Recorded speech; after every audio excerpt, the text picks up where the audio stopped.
Hello everyone, this is Tom Fox.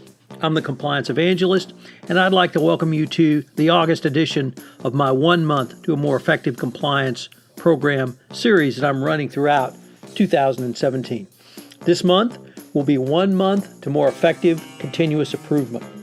My sponsor this month is Affiliated Monitors.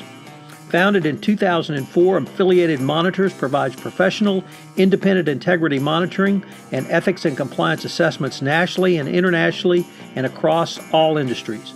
With its knowledge of effective ethics and compliance programs and cultures, Affiliated Monitors is respected for its work as the corporate monitor on matters ranging from multinational corporations to small and mid-sized companies, and even individuals.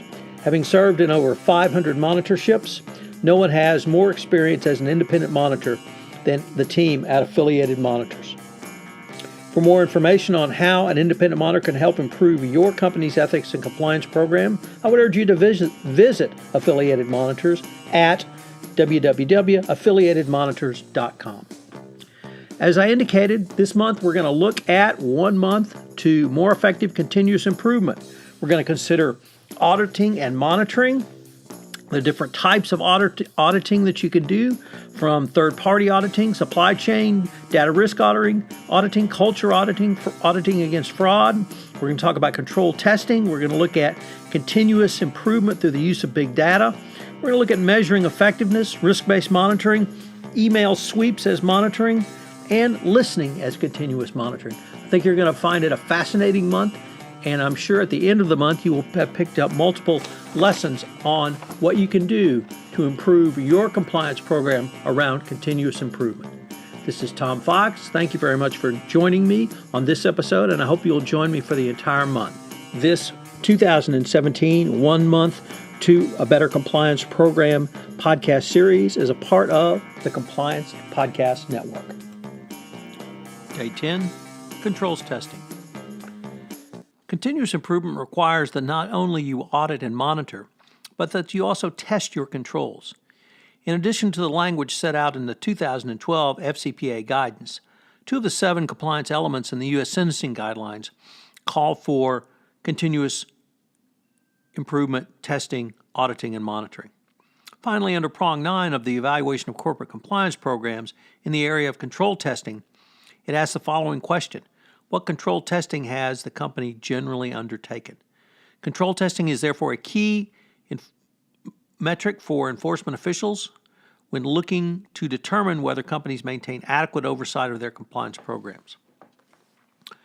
A review plan is an excellent tool for the compliance practitioner because it provides a method for ongoing evaluation of policies and sets forth a manner to communicate and train on any changes that are implemented. More than simply staying current, this approach allows the dynamics that the DOJ continually talks about in keeping your program fresh through continual improvement. Finally, such a review plan can also be a guide for the compliance practitioner in creating an ongoing game plan for continuous improvement.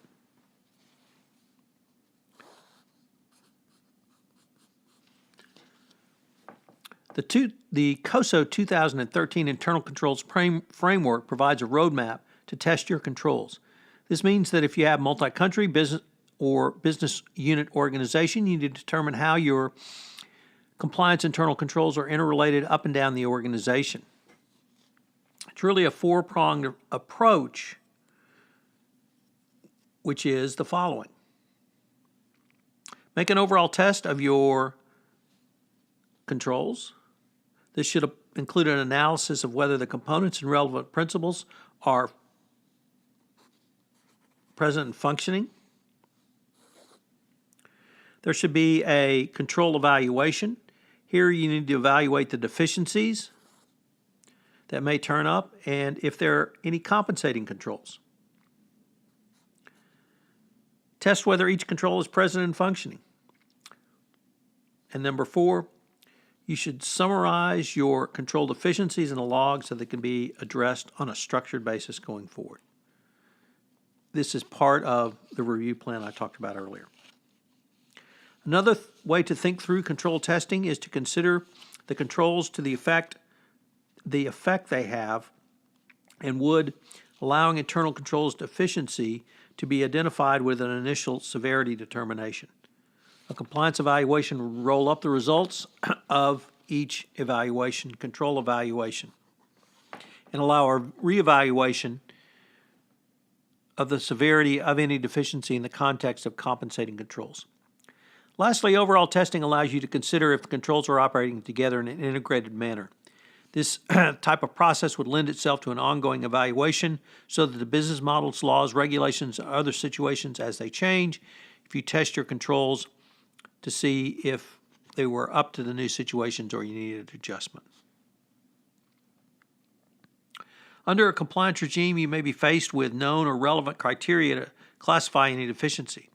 For example, if your controls around written policies do not at minimum have the number laid out in the FCPA guidance, this would be a failure of controls that you need to identify moving forward. If there are no objective criteria, such as those laid out in the FCPA guidance, the 2012 FCPA guidance, the U.S. sentencing guidelines, or indeed the evaluation of corporate compliance programs, where can you go to evaluate your controls? What steps should you take?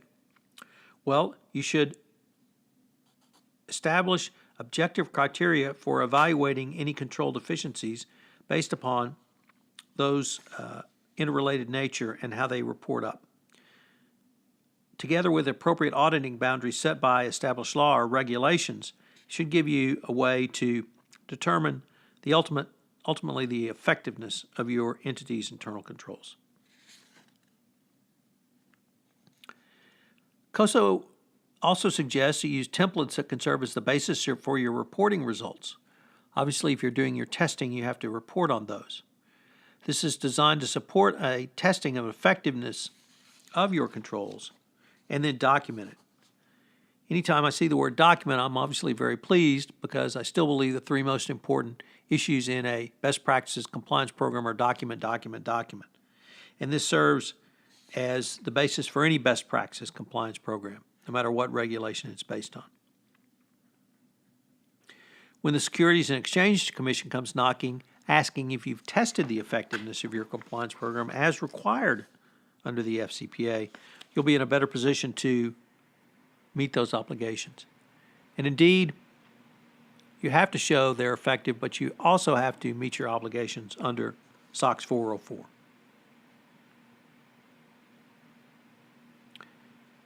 Obviously, a compliance control must be present and functioning. A control has to achieve the results designed that the system is designed for. That's the basic requirement and really the basic message for this podcast that you need to consider going forward. So what are today's three key takeaways?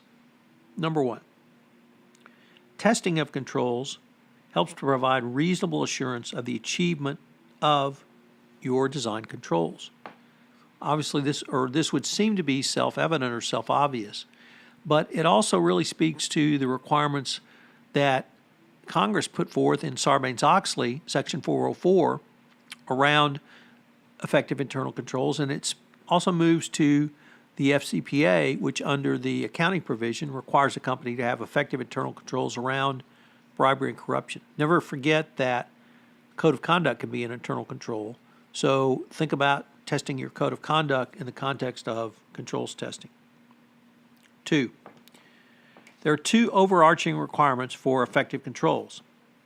First is that the controls are present and functioning. So do you have controls? And two, are they functioning? Next, are your controls operating in an integrated approach?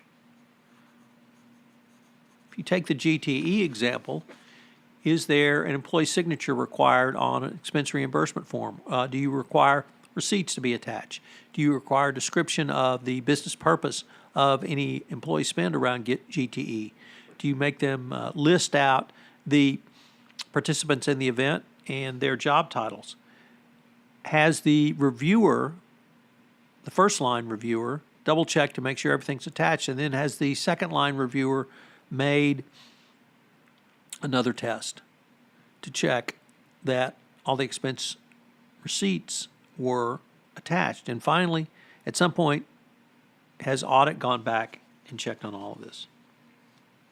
And number 3, for an effective compliance program, you can use the 10 hallmarks of an effective compliance program to test your controls against.